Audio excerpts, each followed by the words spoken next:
Hello and welcome to The Industry is Doom. I am your host, Crash and Bird, and yeah, it's been a while since I recorded this show. An entire pandemic occurred, but you know, things get in the way like global crises, and I'm just happy to be back here producing some stuff, and I'm with my great friend, my best friend, the best friend of the show, Katy Jean! Say hello. Hello, how are you, my best friend? I am good. I am loaded because, of course, we are here taking in intoxications, the partaking of the great bacchanalia and such. That is our typical once every 3 month. Yeah, we get to hang out once every 3 months, and we tried to fit an entire 3 months into one hangout where we get brutally drunk and then brutally hungover in the morning. And it's a good cyclical process. Yeah. And a great friendship. It truly works out for all involved. But one thing that occurred since that friendship was incepted, right around the same time as the world more or less ended. Yeah, you're my pandemic friend. Hooray! I kind of like that because it's like when the world ended, I at least figured that you weren't an asshole. That's a good thing. Yeah, right? that's 2 years ago, where were you? Like, just give me a rough, quick, we'll go into it later, but a brief outline of where you were 2 years ago. Well, 2 years ago, it was the beginning of the COVID-19 pandemic. And like any other Canadian or Nova Scotian or global citizen, I was panicking over this new virus, the novel coronavirus. And I started watching a lot of briefings, both the Justin Trudeau briefing and the provincial briefings, and I live tweeted it. I put it on my Twitter because it was nice to see that other people were panicking, and I also put it out there to show other people that other people were panicking. And it was just kind of a way to have community when the entire world was shut down and we couldn't actually talk to anyone or see anyone.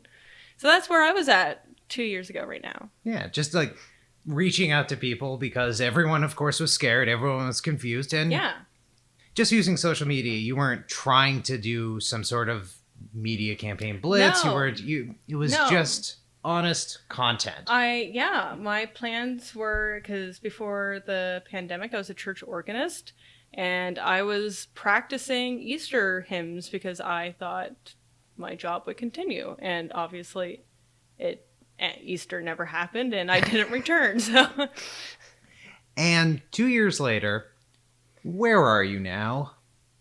I think I'm a journalist.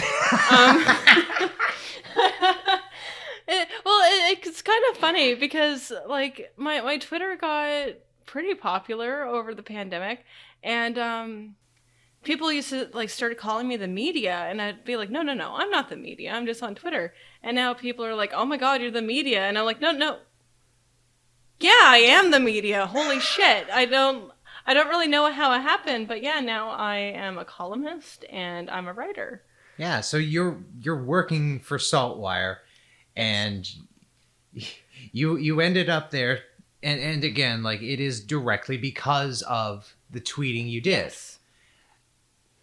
I just want to say that's really fucking incredible to start with. Thank you. It's almost like wonderfully ridiculous in this incredible way of like, isn't social media potentially fantastic? Of the dumpster fire it is, like, I'm at least one good thing. Like, I might be the only good thing that came out of social media. It's entirely from Twitter and all the bad shit that I see in the days and all the bad things that have been even said to me. I got a job out of it, so I'm pretty happy with that. So going back to pre-pandemic times, you were somewhat in the media, correct? Somewhat. Not a whole lot. Like, probably my first launch into, I guess, being known on social media is, I I used to run a Twitter account called Dartmouth Haiku, and I would write haiku about Dartmouth, and it was usually like, look at that drunk guy down by Sullivan's Pond. He's staggering bad, or something like that. Like, I don't even know if that was a haiku, or it was, because I can think of haikus really quickly now. And then 2 geese, or 3 geese possibly, in Dartmouth were killed by a driver. I believe it was 2, yeah. Yeah. I think like a third was injured. Yeah, if the third geese had died, the driver would have had to be executed in public, I'm pretty sure. I'm surprised he wasn't, honestly. I think that's Dartmouth law. But yeah, I held a memorial for the geese. And that kind of got me noticed. People actually showed up to it, which was shocking. And I remember, yeah, like people were talking about that. It was an actual event. Oh yeah, no, I had somebody come and play live music, and like I just put this whole thing together, and I spoke about it and like what the Dartmouth geese meant to Dartmouth. And it was also the first time I got a social media death threat. So it really, like, it was kind of my first, like, launch into social media popularity in some sense. Hold on. You got a death threat. Okay, put an S on the end. Death threats. What? About yeah, I know. It was insane. I was having enough trouble, like, trying to comprehend one person being upset enough over you having a vigil for multiple dead geese who are beloved in the town that you live in, Dartmouth. The little bastards. They're multiples? Loved.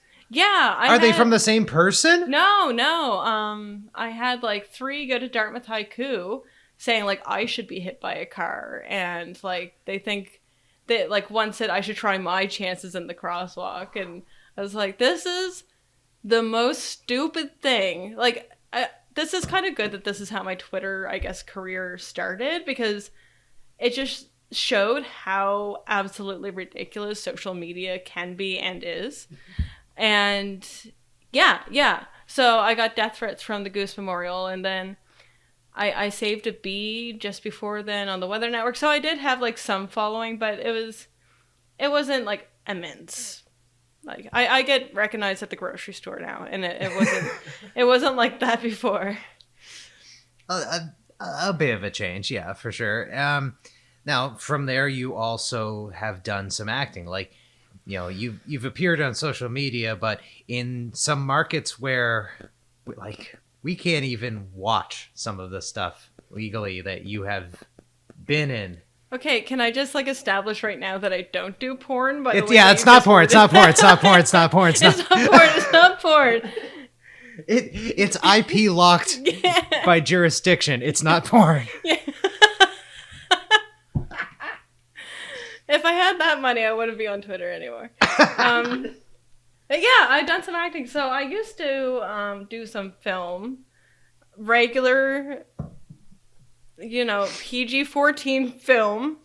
This is just gonna keep thinking about porn. I used to work in the film industry in Nova Scotia for regular film things that people watch, and that was in my early 20s. And there's a point where like film hours are really long, and I just wasn't sure if I wanted to make like a career out of that. Like, do I really want to work for 3 months straight, 14 hours a day, and then not know where my next job is coming from? Yeah. So I left the film industry, and then I saw a Stephen King film was coming to Nova Scotia, and I said, hey, I want to be immortalized in a Stephen King film in whatever aspect, like as, background or whatever I could do. So I applied for it, and I got it as background. I was lucky because it took literally no skill. It was off of like your waist size. So you needed to have a waist size underneath like 27 inches, and you needed to look gaunt, which like I do. Like, I fit the part. Anyway, it was to be a vampire, and I guess I fucking look like one, so I got hired. And I ended up being bumped up to cast in the Stephen King film. So I went from like just wanting to be in a split second of a Stephen King related, well, it's a series, not a film. And I ended up making a lot of money and also getting into the actors unions. which, yeah, like, will eventually lead to more money. Yeah. But with, acting and whatever. Just to name check it, what is that show and where is it available? Yeah, so I'm cast in Chapelwaite. I'm in the last 4 episodes of Chapelwaite. I think CTV still has it available. In the United States, it was Epix. And I think it may be available, I want to say Amazon, but I don't think. But definitely CTV and Epix. Nice. Yeah, Nice. and then last summer I did a series that was also Epix called From, but I'm only in that for 0.0000002 seconds. And you probably won't recognize me anyway, because apparently people look at me and say, hey, she's kind of creepy looking. Let's pay her money to do it on a film. I mean, if you consider the rate that you got paid for that 0.00002 seconds. Yeah. Damn, yeah, that should be your regular. I know. But yeah, and both things I'm the bad guy. And one I'm a vampire, and the other one I'm called what is a creature. And it's basically the exact same character twice. Delightful. I do it really well. I do creepy really good. People have always said when it comes to acting, if you have a villainous look, you actually have it made. Yeah. You'll work for life. Well, like with Chapelwaite, since I was a vampire in that, the main vampire is Chris Heyerdahl, who's like a vampire in literally everything he does. Hi, I'm a professional vampire. Yeah, because he's like 6'6". I think he's Canadian, but I think he's like of Swedish descent. I could be totally wrong about that. And if somebody's listening, I know I'm probably wrong about that. You don't have to like talk about it. But yeah, he has like in the comments. Yeah, he has like a whole career off of being a vampire, and I'm sure he's quite comfortable in his living situation. Right? Like I kind of want a life like that. I understand how actors used to worry about being stereotyped, but like imagine how amazing it would be to be Bela Lugosi and just be like, no, I get to be creepy my entire life, and no one's gonna find it like weird or off-putting. They're gonna give me money to be creepy. Well, and that's the good thing about being creepy is because you really don't have to work on your acting skills. You just show up and look cool, and people give you money for it. Like, it took me 0 skill. The makeup artist did all the work, and I just, like, stood there. They're like, fucking awesome. Here's $2,000 a day. And I was like, thumbs up. Let's go. You're sitting there getting rained on. You're just like, I am miserable. And they're like, it's perfect. I love it. Yeah. Yeah, well, actually, in Chapelwaite, like, my first scene that you see me in, I'm in a puddle. And so the thing is with Chapelwaite, it's a period film with... I keep saying film, it's a series. It's a period piece with Adrien Brody. And in most of it, like, the non-vampire people are wearing, like, petticoats and stuff. And they actually filmed that in the summer. So they had a bunch of actors that were super uncomfortable because they're wearing, like, 5 layers. Delightful. But when they come to the vampire part where I'm wearing next to nothing, I am wearing clothes, this is not that a porn. kind of show. Not a porn. Not a porn. Not even a Skinamax.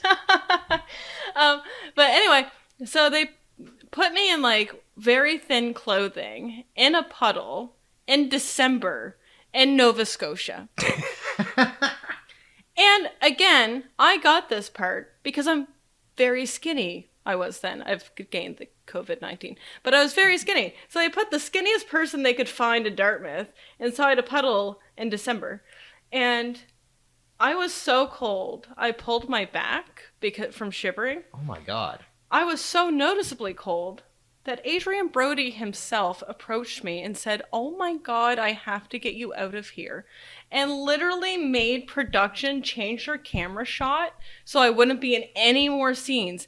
He like demanded I get out of the puddle. They're like, get her warm and get her towels like immediately.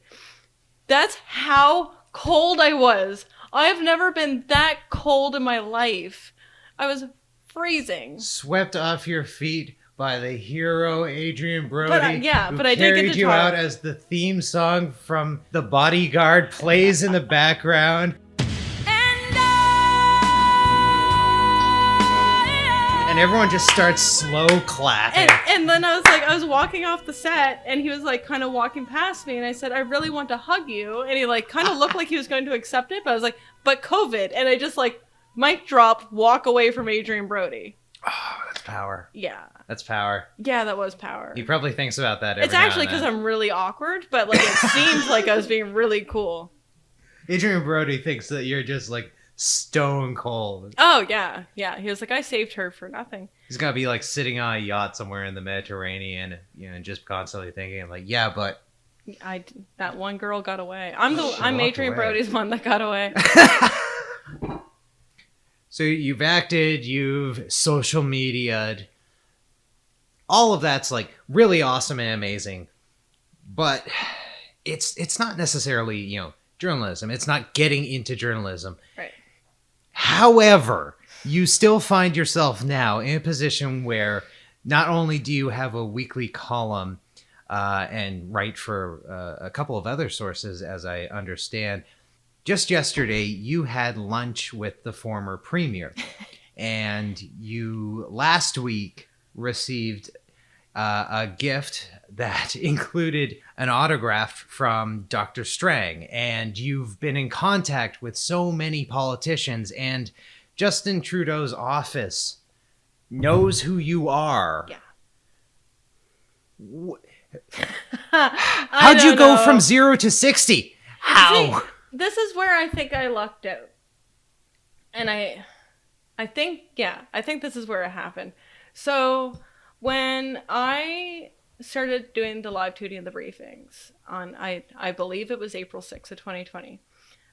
This is when Trudeau was doing his like daily briefings outside of his house. Mm-hmm. And at the beginning of the pandemic, I live tweeted more concentrated on federal than provincial. And anyway, one day, and like the most stressful moment, Justin Trudeau ran his fingers through his hair. And I took a gif of it, and I just said, like, in case you needed this today, here's Justin Trudeau touching his hair. Because he looked amazing. And he did. I believe that gif is now widely available. And yeah, it's kind of weird to see a gif your friend made. And it's just, like, every now and then, because I used to hang out on Rooster Teeth forums, I'll see a gif of someone that like, no, I know that person. I have gotten drunk with that person. And that's one thing. But to see one used that's like, I know who made that. I know why they made that. Yeah. I remember when they made. That's screwy. But so like, I know my own stuff pops up in my life sometimes. I'm like, what? Why does this look familiar? I was like, oh, I wrote that. So with the hair touch gif, eventually he kept doing this because his hair was getting longer and he was holding these outdoor briefings. And I'm not saying I was the first to notice his hair, but like I was pretty close to the beginning. And like Trudeau's hair started to become like a thing. Like it was like a Canadian phenomenon because he wouldn't go get his hair cut because he was standing next to like COVID restrictions, and everybody started talking about the Prime Minister's hair. So our local Chronicle Herald that I now technically work for wrote an article about Justin Trudeau's hair. Mm. And they didn't ask me about it. And Twitter kind of wasn't happy with this snub because I had become like a Justin Trudeau hair expert. But what they didn't know was a week later, or not even a week later, I was in the New York Times talking about Justin Trudeau's hair. So I got an interview with the New York Times talking about the Prime Minister and like the insanity that was. So I get the New York Times over like a local news source, which was a huge deal. And of course, everyone erupted because I was like, oh yeah, I got snubbed, but I got into the New York Times for it. And then about the same week that came out, Jim Richards, he used to have a talk show in Toronto. He was like the first person to really knows George Stroumboulopoulos. He's kind of industry known. He had me on his radio show to talk about it. And it was an hour-long radio show. And the entire time he says, like, I'm coming up. Like, I was the subject of his talk radio. Yeah. And he kept calling me a national disgrace. So, like, I'm on the hold line. And this man is tearing me to pieces. And at first I'm like mortified. I'm thinking, fuck me. I walked directly into this because I had asked him before. I was like, are you like a conservative? Like, am I walking into something? And he said, no, I'm not walking into anything. And then immediately he calls me a national disgrace. I'm like, fuck, what am I going to do? On the flip side, about halfway through this hour of him shredding me, I'm like, wait, this guy's just giving me time to think about how I'm going to respond to this. Like, rather than being upset, I'm just going to rip him up. So I get on and he's talking to me and I'm like a huge asshole to him, like obviously on purpose, like with humor. And that kind of got like an Ontario following for myself, because at the end I told him like he was my mortal enemy. I never wanted to see him again. Like, and then we ended up being Twitter friends. But yeah, so that was kind of like the first bump and how people started kind of noticing me. I like how you feuded. You had a minor feud with someone else who put you over. It's also pro wrestling. Yeah, I know. I couldn't believe it. I was so terrified because like I told my mom and my brother, and so they were tuned in. They heard him like calling me a national disgrace. I got to hear my daughter be called a national disgrace. Brings a tear to your eye. Little did I know that would be one of the more milder things I'd be called in the next 2 years. But yeah, so that's kind of where it got started, that people started noticing my tweets.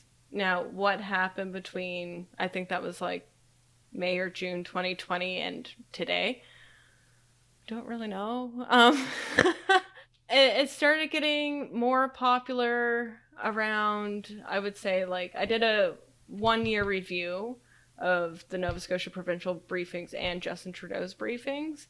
And that's when Saltwire first noticed me. Saltwire, they still kind of have this thing. I can't remember what it's called right now, but they were going to have almost like an attempt at their version of the Coast. Okay. And they tried to launch it around the pandemic, and it just... Oh, that's just bad. Yeah, I think there is, like, I think the Twitter account still exists and people do work there, but I don't know much about it now. But they covered it, and then Main Street CBC covered it. And I think that's when people started noticing, like, I could write long form, because tweets are 280 characters, inclusive of periods, apostrophes, everything. But that was, like, the first time I kind of long formed something. And that's about the time... Yeah, I think that's when the potential journalism career started. It's kind of really funny because you immediately broke through with the New York Times, and then you ended up with the regional media monopoly. I say that in glowing terms. Yay. Yes, Saltwire's the best. They're the best. Love them. It's great. Meanwhile, I had to get debt. Tens of thousands of dollars of debt. I feel like such an asshole. Like, I can't explain what happened. Like, I don't, like, people pay me. A company pays me. 2 companies pay me to write for them. And I have no idea how that happened. And I wish I did. But I honestly, like, I love it. And I love writing. But I don't know. I don't know. It just happened. Yeah, so it kind of just kept going from there. 1 or 2 things would happen, like, more waves of COVID, federal election, provincial election, rumblings of elections may be happening. Like, that kind of upped my Twitter account a little bit. Well, yeah, I remember at some point last year before the election, it was COVID's trending off, everything will be fine, and you said that, okay, I'm not gonna do anything. We're just gonna like pack this away. It was fun, but unless something silly like an election happens, I did we're say done that. with this. And then an election happened, and then another election happened, and COVID came back, and then fuck me, I know. Yeah. Yeah, because like I'm really personally interested in climate change and climate action. So I kind of had this plan, like you said, around July. I was like, okay, once COVID calms down, I'm going to try to like change the vibe of my account a little bit more to climate change, because apparently people like when I freak out when the world's burning down, and what better to apply that to than the world literally burning down. So I guess I really get that message across to people. So it's like, okay, COVID's going to calm down. I'm going to just talk about like provincial politics and climate change, and that's the direction I'm going to start taking my Twitter account in.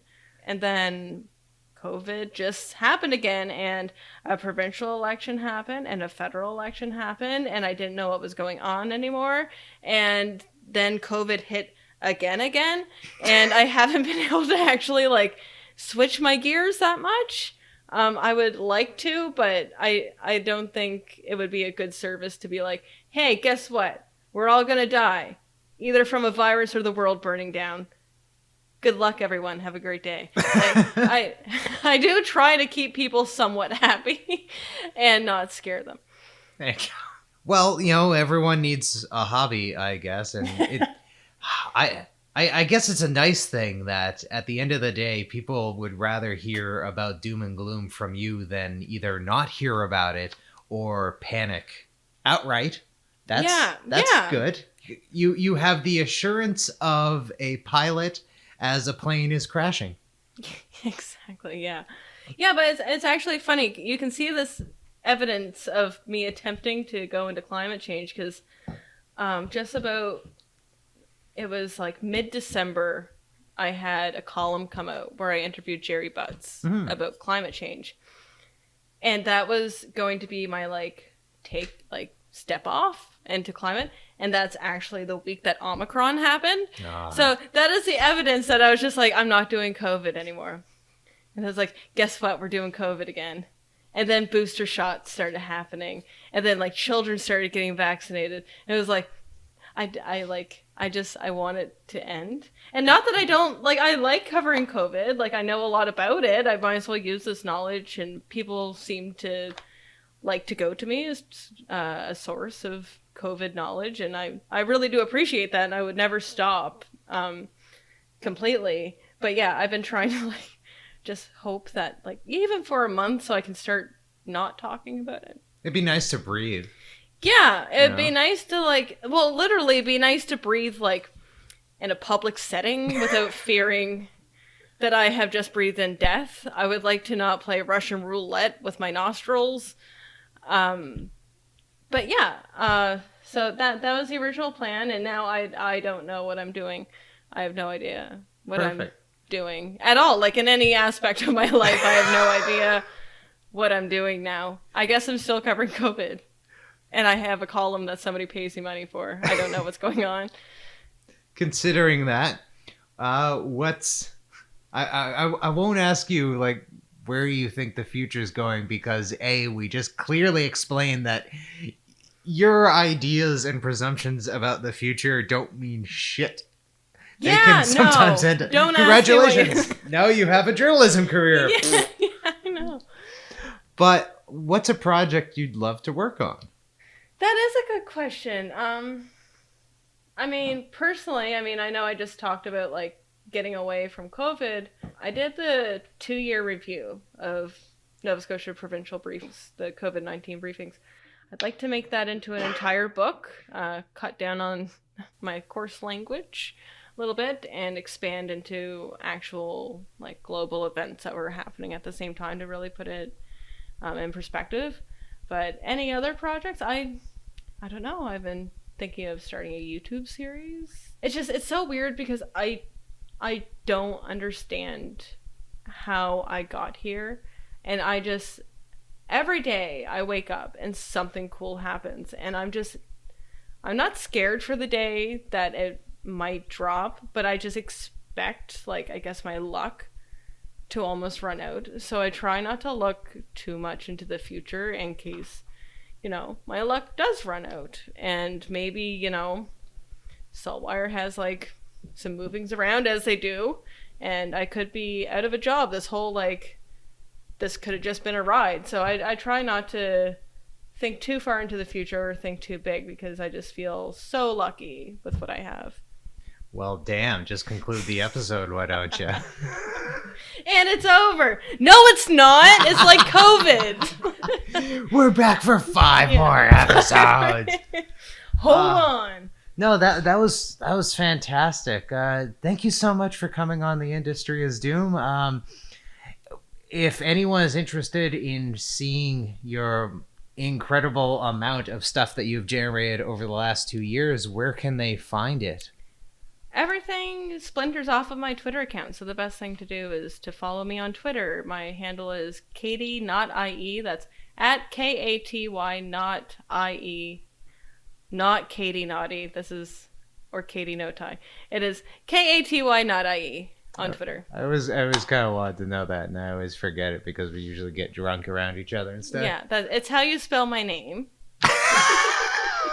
And damn it, that's where I fucked up every time. I know. It's KATY, not IE. But I've gotten mail to my house addressed to Katy Naughty, and I still get it. I've met people, and they've called me naughty. I've had to correct television interviews that have put my name as Katy Naughty. I'm like, no, my name's Katy Jean. And they're like, well, who's naughty? Is that like your maiden name? And I'm like, KATY, not IE. Do you know how much effort I put into correcting this? I was on the CBC provincial election during the election, obviously, and I literally introduced myself. I said, "Hi, my name is Katy Jean. You may know me from Twitter at KATY, not IE." I went on Nova Scotia CBC and broadcast to the entire province my Twitter handle. And yet today, people are still like, "Oh my God, what?" And I'm like, and because I always talk about the Prime Minister's tie, some people think it's Katy No Tie. And I'm like, what a mess. If you want to know how much I did not expect my Twitter account to be a success for myself at all, I would have made a way better handle than the one I have right now. You know you can change it, right? Yeah, but now so many people follow me, and I have so many... I have changed it before, but I have my my handle on so many websites that I can't change, that I don't want to change it now, and then it's a thing now, and it's the cross I have to bear for not thinking forwardly about my Twitter handle. I'm an idiot. Because, no one's ever changed Twitter handles before. Oh no, not this one, not at all. I tried to tag my best friend in post, and I can't find her anywhere, and I have to text her and be like, "What's your Twitter handle today?" Listen, if you can keep them jumping, keep them okay, on their but like, toes, can they you can't inform your ya. friends of any and all name changes? I'll keep you informed when the paperwork comes in. Okay, right. She's gonna name herself like fucking Felicia or something, and I'm never gonna find her again. Just Felicia, just at Felicia. At Felicia. She'll never look. No. Thank you so much for listening to The Industry is Doom. Doom!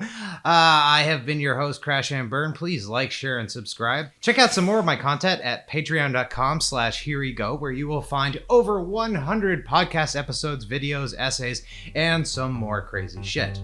Until next time, after another world-ending pandemic, goodbye!